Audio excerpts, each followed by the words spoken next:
Hey, what's going on? It's Mitch from Mitch Reviews Everything. Today I'll be reviewing The Rebel Boxer from 1972, aka Su Chen or Bloody Struggle. It was directed by Ting Shan-Hsi and Chen Hung-Min, and it's from First Films. This film is a direct sequel to 1972's Ferocious Slaughter and picks back up where it left off. Ma Yuen-Chen, played by Jimmy Wang Yu, was brutally attacked at the end of Ferocious Slaughter by an axe-wielding gang that runs a gambling and prostitution ring. However, even blinded and having several axes buried in his body, Yuen-Chen manages to survive. The gang finds out he isn't dead and starts a manhunt to finish the job.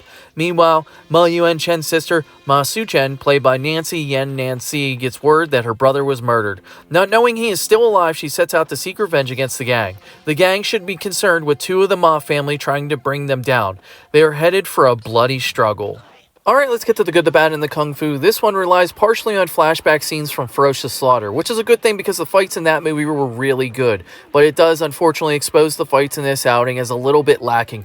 You still get a couple of new fight scenes featuring Wang Yu, but there is a definite difference in fight quality between the two films. Of course, this is also really not a surprise because they both had two different martial arts choreographers. They definitely should have stuck with the same person for both films, but there could be any number of reasons why the martial arts choreographer couldn't return for this film. As far as the story goes, I had no idea when watching Furious Slaughter that it had a sequel until I started working on the review for it. Yuen-Chen living drastically changed the feel of the first movie. Finding out that he was still alive in the sequel was quite the surprise. When the hero dies at the end of a kung fu movie, I always sort of like that because you just never see it coming. So I was disappointed, as strange as that sounds, to see Yuen-Chen miraculously live through being chopped by a bunch of axes in the first film.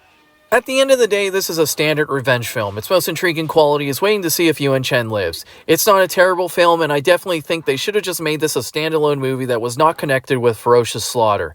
It wouldn't have taken much, just making a few simple tweaks. At the end of the day, I will give this 3 silver tails out of 5. And for those of you that are keeping count, Ferocious Slaughter received 4 silver tails out of 5. My name is Mitch. This is Mitch Reviews Everything, in my review for The Rebel Boxer from 1972, aka Su Chen or Bloody Struggle. Finish him!